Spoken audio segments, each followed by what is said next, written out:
Hər vaxtınız xeyir olsun, dəyərli dostlar, qardaşlar, bacılar, gözəl Azərbaycan xalqı. Allahın salamı olsun hər birinizə. Mən Samir Əliyev, gitara ifaçısı. Hər birinizi salamlayıram.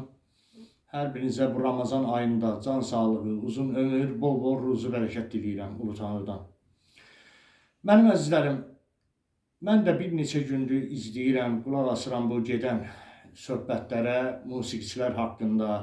Nə bilim, bayağı müğənnilər, bayağı musiqilər. Bilirsiniz, heç nə inandırıcı deyil əslində. Məsəl üçün, siyahı təqdim ediblər ki, filan müğənnilər efirdən uzaqlaşdırıldı, filan aparıcılar efirdən uzaqlaşdırıldı. Bunları kim uzaqlaşdırdı? Bədii şura mı yarandı? Bir nizamnamə mi ortaya çıxdı ki, bunlar kim tərəfindən uzaqlaşdırıldı? Bəs yaxşı, lap deyək ki, bəli, bu bayağı müğənnilər efirdən uzaqlaşdırıldı. Bəs yaxşı, bunları cəmiyyətdən necə uzaqlaşdıracaqsınız? Mümkündür, yəni bu. Bəs bu insanların zövqünü necə düzəldəcəksiniz? Bəyən bu bir günün, 2 günün, 3 günün söhbətidir ki, mən əslində Allaha şükür edirəm ki, valla mən xoşbəxt insanam ki, bax, o bayağı dediyiniz müğənnilərin sifətini görmürəm. Çünki buna görə minnətdarım Ulu Tanrıya. O ki qaldı, amma ailə var, ana var, bacı var. Vallah ayıbdır bu açıq-saçıqlıqda, həqiqətən də efirlərdə, bu biabırçılıq, bu necə deyərlər, ağla sığmaz söhbətlər, həqiqətən də heç yaraşılası bir şey deyil bizim xalqımıza, millətimizə. Tək musiqiçilərdən, müğənnilərdən söhbət getmir. Mədəniyyət sahəsinin hər bir nəsə deyərlər sahəsi, hər bir təbəqə, mərtəbəsi biabırçı bir vəziyyətdədir. Aktyorlar, aktrisalar, gənc aktyorlar, aktrisalar gülmək, güldürmək xatirinə ağızlarına gələn danışırlar. Bəs bunları kim düzəldəcək?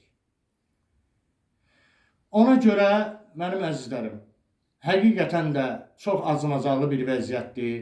Yəni, efirdə baxırsan ki, bir aparıcı bir müğənninin cibinə girir, deyir, pulunu çıxart, say görüm cibində nə qədər pul var.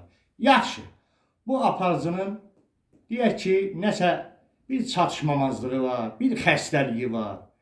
Amma bu müğənninin artıq 60-dan yuxarı yaşı var, bəlkə də 60 yaşı var.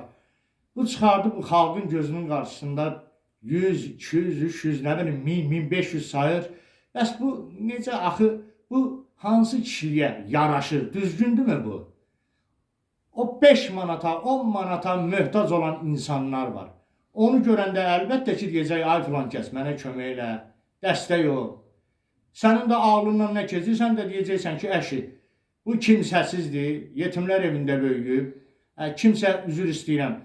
Uşaq dünyaya gətirib atacaq yetimlər evinə, mən gedib ona dəstək olmalıyam. Bilirəm, sizlər söz tapmağa, yəni sizin üçün problem deyil, tapıb danışacaqsınız. Amma həqiqətən də əgər doğrudan da bu adın çəkdiyiniz müğənnilər, nə bilim, bu bayağı musiqilər yığışılırsa, bir şura yaransın, bədii şura, nizamnamə qəbul olunsun.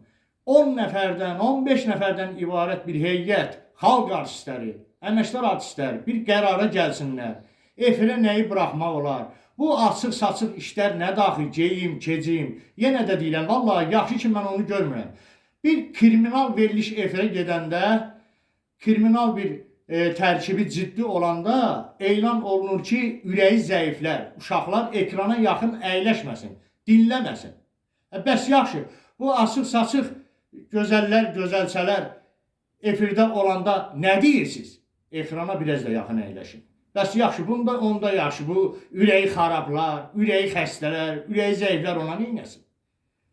Sizin xəbəriniz var ki, toydan, toy siyahısından artıq vağzalı gedib işinə, vağzalı Mirzəyi səsləndirən yoxdur.